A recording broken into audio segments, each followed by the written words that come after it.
Hey everybody, this is GGB. Unfortunately, no co-host Peppers today. I hope for her to be in the next episode, but I'm going to be starting a new series where I'm going to go through all the draft classes and grade each one. I know I'm going to be a little bit late to this. I know the draft was about a week ago now, but I had finals, so this is what we're going to do. I'm excited to do this. I think a lot of different teams have a lot of different good drafts. But today we're going to be talking to the first team in the NFC East, the Washington Redskins. By the way, I absolutely nailed who the Redskins were going to take in about the first 6 picks. But let's get right into it. Let's talk about the first player the Redskins took at number 19. 2021 NFL Draft. The Washington football team selects Jamin Davis, linebacker, Kentucky. Davis is a player I really respected and loved coming out of college. I ranked him as the 4th best linebacker coming out of college. If I'm going to be honest, though, Davis has the possibility to be one of the top defenders of the draft class and possibly Defensive Rookie of the Year next year. He's athletic, good at recognizing plays, and will have the ability to feast behind that stellar defensive line. Davis has been in Huntsville, Georgia since he was 1 year old, which was a major reason why the former 3-star recruit ended up picking Kentucky. In 2017, he redshirted. In 2018, he was a mainly special teams player. In 2019, this was his first season really as a starter, or as a player who saw the field. He recorded 32 total tackles, 12 solo tackles, 1 sack, and 1 interception. 2020, though, he had a breakout season. This was a major reason why he ended up getting drafted number 19 overall by the Washington Redskins. He had 102 total tackles, 48 solo tackles, 2 passes defended, 1.5 sacks, 1 forced fumble, 3 interceptions, and 1 touchdown. On his pro day, he actually had a 4.48 second 40-yard dash, 42-inch vertical jump, 11-foot broad jump, and he did 21 reps on the bench press. Let's talk about where he actually sits on the depth chart, though, as a Washington Redskin. We all know Kohl will probably be starting in the middle, and John Bostic will be on the other side. Davis fits perfectly because the Skins run a lot of 3 linebacker sets, and Kevin Pierre-Louis left to be a Texan in free agency, so Davis definitely fills that hole. Davis provides yet another explosive young defender to play alongside, obviously, the great Kohl Holcomb. Phenomenal pick, in my opinion. On to the next one. In the 2021 NFL Draft, the Washington football team selects Samuel Cosmi. Cosmi was a great offensive lineman in college. Great. He was really phenomenal with the Texas Longhorns. Offensive line definitely was a position of need for the Redskins entering the draft, too. Morgan Moses is getting up there in age. He's 30 now. Skins needed to find a replacement for the tackle spot, obviously, and that's what they get here in Cosmi. Provides great depth along the offensive line, especially with the addition of Eric Flowers in free agency. Cosmi is actually a son of Romanian immigrants. He was born in Texas and is as a 3-star prospect. So most of these guys, if you're going to notice something, a theme to the Redskins, a lot of the guys were 3 or 2-star prospects, which is insane that they all made it into the NFL, but 3-star prospect here. He originally committed to Houston until Tom Herman got the University of Texas head coaching gig, so he ended up going there. With his 3 years as starter, he saw over 400 true pass sets, the 4th most in the entire Power 5. In his 3 years as starter, he recorded pass blocking grades of 82.8, 86.0, and 90.7. On his pro day, he had a 4.84 40-yard dash time, 30-inch vertical, 117-inch broad jump, and 33 reps on the bench press. Now, where does this 6'6", 314-pound, absolute beast of a man fit on the depth chart? Cosmi's going to have to play extremely well during the starting gig, if I'm going to be honest.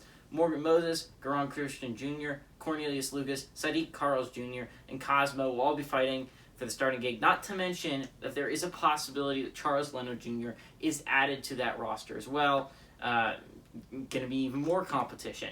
Well, it is unlikely that Cosmi sees really any time this rookie year. I love the pick because of what it means for the future of the franchise.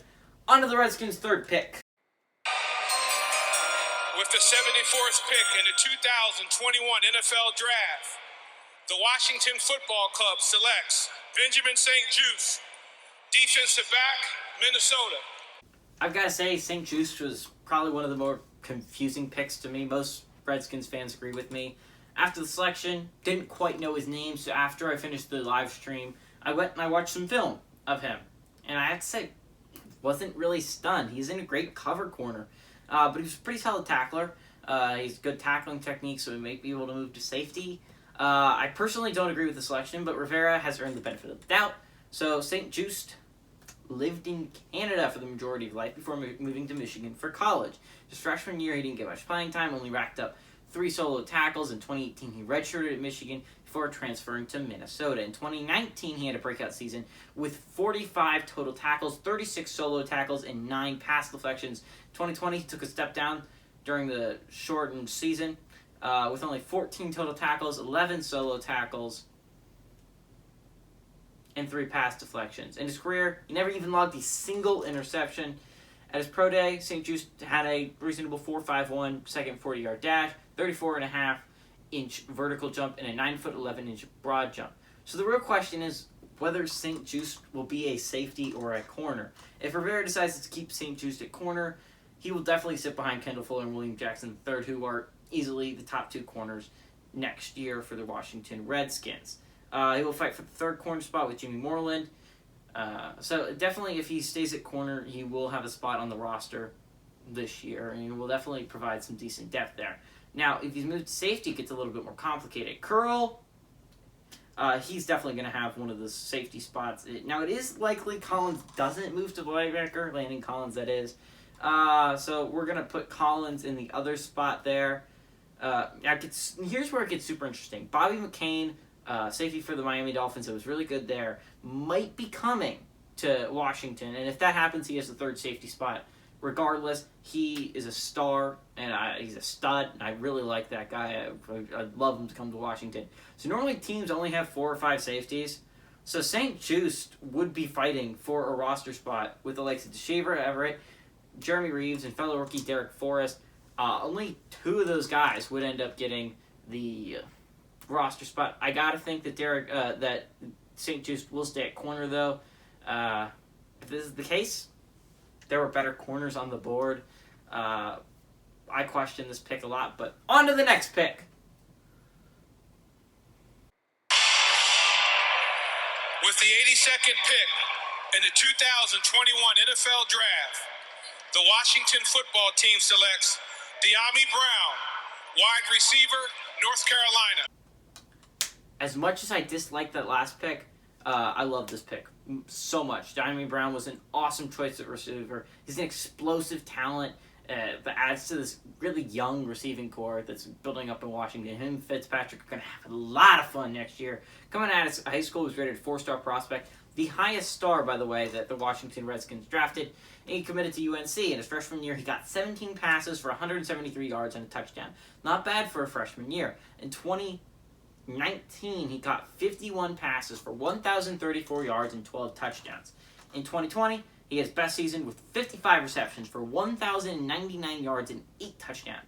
At his pro day, he ran a 4.46 40-yard dash. That is extremely fast, but just to go off on a little tangent here, Taysom Hill ran a 4.4. I found that very interesting while doing research, so I just thought you guys would want to know. He had a 10-foot 8-inch broad jump, 35-inch vertical jump, and 18 reps on the bench press. Now I know what you're thinking.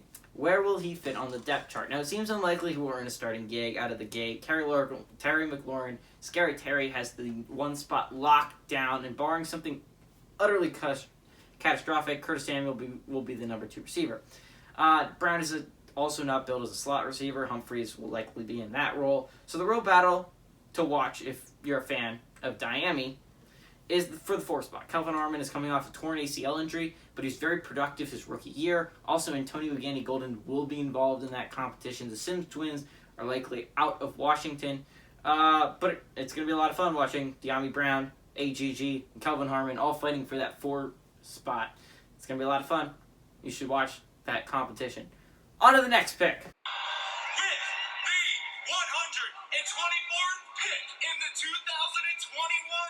NFL Draft, the Washington football team selects John Bates, tight end, Boise State. tight end was definitely a need entering the draft. Skins are a team that are primed for a deep run in the playoffs next season. Depth is what you need if that's the case. Behind Logan Thomas, there really is no one. Sprinkle, the backup tight end from last year, left in free agency to the Cowboys. Bates is a weird player to evaluate. On one hand, he's a physical specimen. He's strong and pretty fast. On the other hand, he wasn't very productive in college. His coach even said he wasn't properly utilized by the system. In his freshman year, he only had 3 receptions for 34 yards. In his sophomore year, stepped it up a notch. He got 10 passes for 155 yards and a touchdown. His junior year, he had the best year of his college career with 22 reception season for 273 yards and 1 touchdown. In his Bridge senior season, he took a step back, but again, Bridge season, he had 12 receptions for 117 yards and no touchdowns. As you can see, his production wasn't great in college. However, his blocking was extremely good, registering an 81.8 run blocking grade and a 76.7 pass blocking grade. If you were wondering, that's the second best of all tight ends in this draft, so very good blocker. On his pro day, he ran a 4.8 40-yard dash, a little bit slow, 19 reps on the bench press, 32-inch vertical and 10-foot broad jump. Bates makes for another interesting training camp battle from Gophers. Well, Logan Thomas obviously has all but locked up the starting gig. Second tight end spot is very much up to grabs. The competition will be between Bates, obviously, Samus Reyes, a basketball player from Tulane that we picked up in free agency. We're going to be interested to see how he acclimates to the position. And the former Kansas City Chiefs tight end behind Travis Kelce and Deion Yelder. So I'm really excited to see which two of the three make the roster. On to the next pick. Third pick in the 2021 NFL Draft, the Washington football team has chosen Derek Forrest, safety, Cincinnati. Forrest is an interesting prospect, honestly, and I really like the pick. He's extremely quick. He's very good play recognition. Forrest was only a 3-star prospect coming out of high school. Most have low 3-star, maybe a high 2-star. He didn't see the field much as a freshman, only racking up 5 tackles and 3 solo tackles. His sophomore season, he saw the field much more, racking up 49 total tackles, 29 solo tackles, 2 pass deflections, and 1 interception. His junior year, he broke out with 106 total tackles, 63 solo tackles, 3 pass deflections, and 3 interceptions. With the abridged season, he ended up with only 40 total tackles, 31 solo tackles, 1 pass deflection, and 2 interceptions. So not bad. Definitely improved from a sophomore to junior year, and he kind of stayed at that same level from his junior to senior level. And you got to take into account the less games, too. On his pro day, he ran a 4.42 second 40-yard dash, jumped for 132 inches on the broad jump, and 39 inches on the vertical jump, and did 21 reps on the bench press. Now, here's where it gets good. I already told you about the safety position battle, but here's a recap. Kohl and Collins have the starting gig locked up. Bobby McCain might be coming to Washington, and if he does, he will have the 3rd safety spot. Teams rarely keep more than 4 safeties on the roster, and never more than 5. So as long as St. Juice stays at corner, Forrest will be battling Shazer Everett and Jeremy Reeves for the 1 or 2 spots left on the roster. For all you Penn State fans, I'm sorry to say, Apke will likely be demoted to the practice squad this season. Time to talk about the most important draft pick of this draft. This man will be a Hall of Famer, mark my words. With the 225th pick in the 2021 NFL Draft, the Washington football team selects Cameron Cheeseman, long snapper, Michigan. The Cheeseman.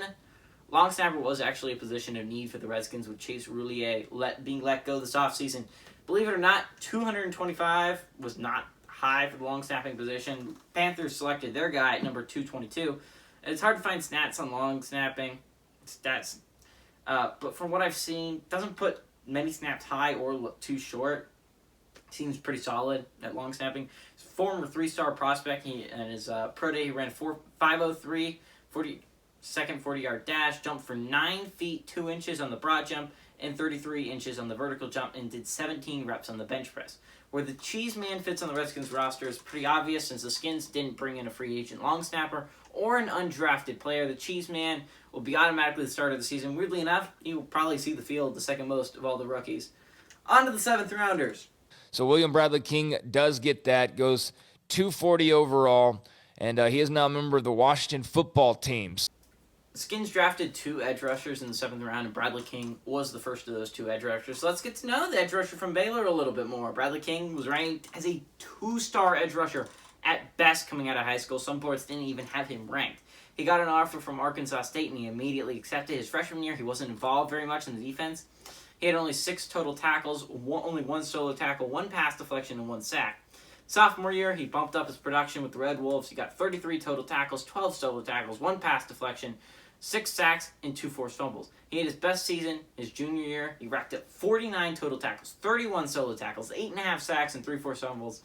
Senior season, he transferred to Baylor and still had a pretty successful year in the abridged season. In his final season in college, he had 31 total tackles, 20 solo tackles, 4 pass deflections, 3.5 sacks, and 1 forced fumble. However, he's a slower prospect, which is why he slipped in the 7th round. At his pro day, he ran a 4.74 40-yard dash and jumped for 34.5 inches on the vertical jump and 9 feet 11 inches on the broad jump. Bradley King didn't participate in the bench press. He has flashed at certain points in college, but there's been long stretches where he contributes absolutely nothing. So where does he fit on the depth chart? People remember Chase Young and Montez Sweat and think that the defensive end position is solid.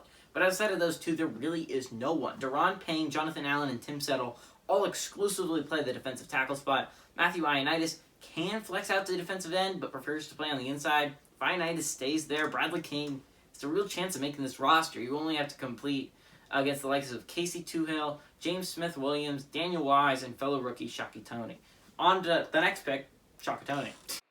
I've carried a mountain on my back, a whole city. Been underrated my whole life, so this is nothing new.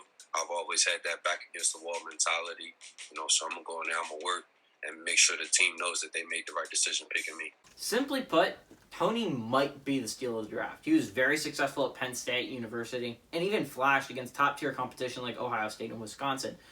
Toney was ranked as a 3-star prospect coming out of high school, which made the fact that he turned into a starter at a college like Penn State even more impressive. He's very productive all 4 years in college. His freshman year, he racked up 18 total tackles, 8 solo tackles, 4 sacks, and 2 forced fumbles. 2018, he got 23 total tackles, 15 solo tackles, 2 pass deflections, 5 sacks, and 1 forced fumbles. Junior year, he got 40 total tackles, 13 solo tackles, 1 pass deflection, and 6.5 sacks. His senior season was his most impressive, in my opinion. He racked up 31 total tackles, 21 solo tackles, 1 pass deflection, 5 sacks, and 1 forced fumble, all in an abridged season. At his pro day, he ran a 4.51 40-yard dash, jumped 39 inches on the vertical jump, and 10 feet and 8 inches on the broad jump. Did 24 reps on the bench press. Compare that to the Penn State defensive lineman Jason Owa, who went in the 1st round. Owa was only 0.15 seconds faster on the 40-yard dash, and Toney did 3 more reps on the bench press. The problem with Toney is he's a little undersized. He's 3 inches shorter and 15 pounds lighter than his teammate Owa. So where does he fit in the depth chart? As I said before, behind Chase Young and Montez Sweat, there really is no one. So he definitely has a chance of making this roster. If he stays at the defensive end, he'll likely earn a spot on the roster behind either Young or Sweat. But I have heard rumors, I don't know if any of you Washington fans have either, he's considering transitioning to linebacker, and the coaches are talking to him. Well, I don't think he will beat out John Bostic for a starting gig. He would seriously compete with Kaliki Hudson and David Mayo for depth roles. And I think he might see more playing time, honestly, if he stayed at defensive end, but I think he might have a better future at linebacker, so we'll definitely see. I think we definitely will be seeing Shaka Toney on the field next season, though. On to the Redskins' last pick. Also drafted Milne in the 7th round. Honestly, I love the selection of Mills this late in the 7th round. He thrived under a gunslinging quarterback in Zach Wilson. He's getting a quarterback like that in Ryan Fitzmagic. He was only rated as a 2-star prospect coming out of high school, and he was considered lucky to get an offer from BYU, and BYU turned out to be lucky to get him. In his freshman year, he wasn't very productive with only 10 receptions for 69 yards and 1 touchdown. Sophomore year, he got 21 passes for 285 yards and 2 touchdowns. In his final year in college, he broke out with 70 receptions for 1,188 yards. By the way, that's about 100 yards more than De'Ami Brown's most productive season, and 8 touchdowns. At his pro day, he ran a 4.54 second 40-yard dash, jumped for 31 inches on the vertical jump, 9 foot 6 inches on the broad jump, and did 14 reps on the bench press. While he might not be the fastest receiver, his ability to find holes in coverage reminds you of guys like Cole Beasley and Julian Edelman. Serious question is where he fits on the roster. Scary Terry, Curtis Samuel, Adam Humphries, Kelvin Harmon, and De'Ami Brown are all basically guaranteed to make the roster. So that really leaves the 6th spot. At least one spot. 4 guys. Antonio Gandy-Golden, Cam Sims, Steven Sims Jr., and Dax Milne, who won it. Sims twins have likely outstayed their welcome in DC, so that really leaves Milne and AGG. Milne is smaller and would fit the slot role rather well and would provide depth behind Humphries. However, I don't believe the Skins are ready to throw away last year's 4th rounder so quickly. I expect to see Milne on the practice squad, barring an injury, unfortunately. So, overall, I think the Redskins draft was pretty solid. I think they did a lot with their picks. They filled the hole at linebacker and long snapper, which I think was needed. They provided some depth at corner. Obviously, safety, receiver, and O-line. I would have given him an A+ personally, but I think the St. Juice pick bumps him down to just an A. I really love what Washington did this draft class, though. Good job, Redskins fans. Hey, everybody, this is GGB. I hope you guys enjoyed the video. Don't forget to like and subscribe. Every subscriber means I can up the production quality on this channel, so don't forget to hit that like and subscribe button. Anyways, this is GGB saying adios amigos.